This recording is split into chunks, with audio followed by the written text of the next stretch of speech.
ನಮಸ್ಕಾರ ವೀಕ್ಷಕರೇ, ನಮ್ಮ ಯೂಟ್ಯೂಬ್ ಚಾನಲ್ಗೆ ನಿಮಗೆಲ್ಲ ಸುಸ್ವಾಗತ. ಇಂದು ನಾವು ಭಗವಾನ್ ವಿಷ್ಣುವಿನ ದಶಾವತಾರಗಳು ಅಂದರೆ 10 ಅವತಾರಗಳು ಮತ್ತು ಆ ಅವತಾರಗಳ ಜನ್ಮದ ಹಿಂದಿನ ರಹಸ್ಯವನ್ನು ತಿಳಿಯುತ್ತಾ ಹೋಗೋಣ. ಅದಕ್ಕೂ ಮೊದಲು ನಮ್ಮ ಯೂಟ್ಯೂಬ್ ಚಾನಲನ್ನು ಸಬ್ಸ್ಕ್ರೈಬ್ ಮಾಡಿಕೊಳ್ಳಿ. ಪಕ್ಕದಲ್ಲೇ ಕಾಣುತ್ತಿರುವ ಬೆಲ್ ಬಟನನ್ನು ಕ್ಲಿಕ್ ಮಾಡಿ. ವಿಷ್ಣುವಿನ ದಶಾವತಾರಗಳು ಅಂದರೆ ವಿಷ್ಣುವಿನ 10 ಅವತಾರಗಳು. ನಮ್ಮ ಹಿಂದೂ ಧರ್ಮದಲ್ಲಿ ಪ್ರಮುಖ ದೇವರು ಎಂದರೆ ವಿಷ್ಣುವು.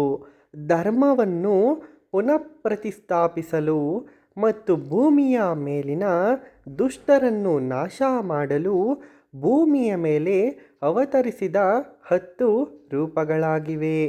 ಈ ಅವತಾರಗಳು ಸತ್ಯ, ತ್ರೇತ, ದ್ವಾಪರ ಮತ್ತು ಕಲಿಯುಗಗಳಲ್ಲಿ ಸಂಭವಿಸುತ್ತದೆ ಎಂದು ನಂಬಲಾಗಿದೆ. ಇದು ವಿಶ್ವದ ಸಮತೋಲನವನ್ನು ಕಾಪಾಡುವ ದೈವಿಕ ಶಕ್ತಿಯನ್ನು ಸಂಕೇತಿಸುತ್ತದೆ. ಹಾಗಾದರೆ ವಿಷ್ಣು ಭಗವಾನ್ ತಾಳಿದ ಆ ದಶಾವತಾರಗಳನ್ನು ಒಂದೊಂದಾಗಿ ತಿಳಿಯುತ್ತಾ ಹೋಗೋಣ. ಮೊದಲನೆಯ ಅವತಾರ ಮತ್ಸ್ಯಾವತಾರ ಅಂದರೆ ಮೀನಿನ ಅವತಾರ. ಎರಡನೆಯದು ಕೂರ್ಮಾವತಾರ ಅಂದರೆ ಆಮೆಯ ಅವತಾರ.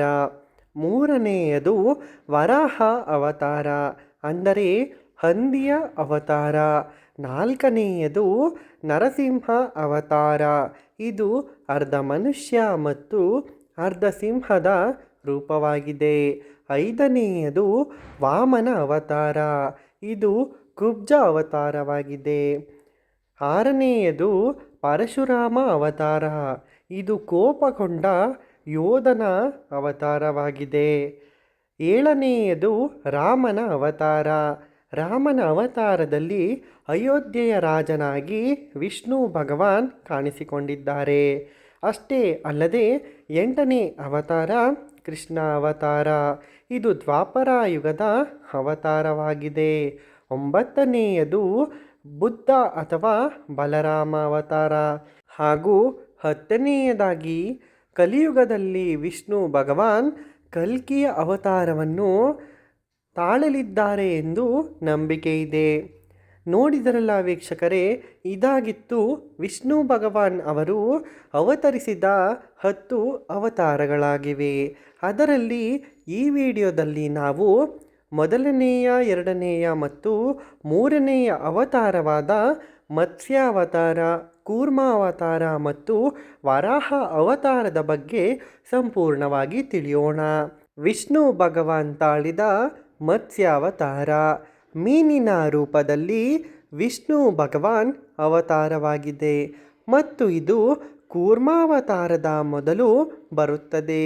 ವಿಷ್ಣುವಿನ ದಶಾವತಾರ ಅಂದರೆ 10 ಅವತಾರಗಳಲ್ಲಿ ಮೊದಲನೆಯದು ಮತ್ಸ್ಯಾವತಾರ.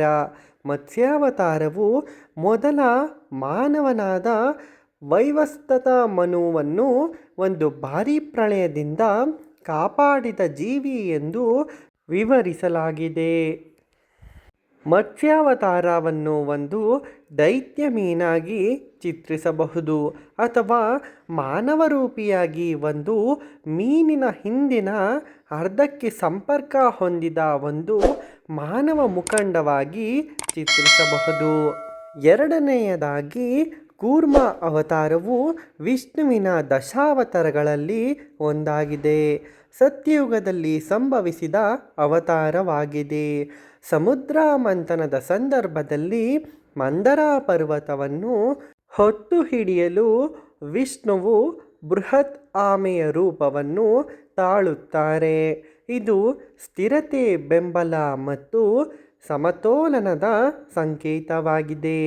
ಇದು ಅಮೃತವನ್ನು ಪಡೆಯಲು ದೇವದಾನವರು ಹಾಲಿನ ಸಾಗರವನ್ನು ಮಂಥನ ಮಾಡಲು ಸಹಾಯ ಮಾಡಿತು. ಇದರ ಮಹತ್ವವೇನೆಂದರೆ ವಿಷ್ಣುವು ಬೃಹತ್ ಕೂರ್ಮ ಅಂದರೆ ಆಮೆಯ ರೂಪವನ್ನು ಧರಿಸಿ ತನ್ನ ಬೆನ್ನಿನ ಮೇಲೆ ಪರ್ವತವನ್ನು ಹೊತ್ತಿಕೊಂಡರು. ಇದರಿಂದ ಮಂಥನ ಕಾರ್ಯ ಯಶಸ್ವಿಯಾಯಿತು. ಮೂರನೆಯದಾಗಿ ವಿಷ್ಣು ಭಗವಾನ್ ವರಾಹ ಅವತಾರವನ್ನು ತಾಳಿದರು. ಇದು ದಶಾವತಾರಗಳಲ್ಲಿ ಮೂರನೆಯದಾಗಿದೆ. ಹಿರಣ್ಯಾಕ್ಷನೆಂಬ ರಾಕ್ಷಸನಿಂದ ಭೂಮಿಯನ್ನು ರಕ್ಷಿಸಲು ವರಾಹ ಅಂದರೆ ಹಂದಿಯ ರೂಪದಲ್ಲಿ ಅರ್ಧ ಮಾನವ ಅರ್ಧ ಪ್ರಾಣಿ ಈ ರೂಪದಲ್ಲಿ ಅವತರಿಸಿದ ಮಹತ್ವದ ಸತ್ಯಯುಗದ ಅವತಾರವಾಗಿದೆ.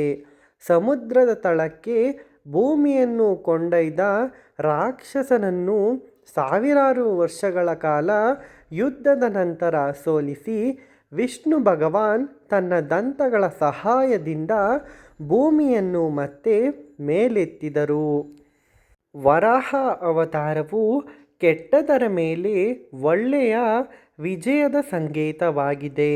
ಇದು ಪ್ರಕೃತಿಯ ಸಂರಕ್ಷಣೆ ಮತ್ತು ಭೂಮಿಯ ರಕ್ಷಣೆಯನ್ನು ಸಂಕೇತಿಸುತ್ತದೆ. ನೋಡಿದರಲ್ಲ ವೀಕ್ಷಕರೇ, ಇದಾಗಿತ್ತು ವಿಷ್ಣು ಭಗವಾನಿನ ದಶಾವತಾರಗಳ ಕುರಿತು ಒಂದು ಮಾಹಿತಿ. ಇದರಲ್ಲಿ ವಿಷ್ಣು ಭಗವಾನ್ ಅವತರಿಸಿದ 3 ಅವತಾರಗಳನ್ನು ಮಾತ್ರ ಹೇಳಲಾಗಿದೆ. ಇನ್ನು ಉಳಿದ 7 ಅವತಾರಗಳ ಬಗ್ಗೆ ಪಾರ್ಟ್ 2 ಮತ್ತು ಪಾರ್ಟ್ 3 ವಿಡಿಯೋಗಳಲ್ಲಿ ಸಂಪೂರ್ಣವಾಗಿ ಮಾಹಿತಿಯನ್ನು ಕೊಡಲಿದ್ದೇವೆ. ದಯಮಾಡಿ ಆ ವಿಡಿಯೋವನ್ನು ಸಹ ನೋಡಿ ಸಂಪೂರ್ಣವಾಗಿ ದಶಾವತಾರದ ಕಥೆಯನ್ನು ತಿಳಿದುಕೊಳ್ಳಿ. ವಿಡಿಯೋ ನೋಡಿದ್ದಕ್ಕಾಗಿ ಧನ್ಯವಾದಗಳು. ಈ ವಿಡಿಯೋವನ್ನು ನಿಮ್ಮ ಸ್ನೇಹಿತರೊಂದಿಗೆ ಹಂಚಿಕೊಳ್ಳಿ. Thanks for watching.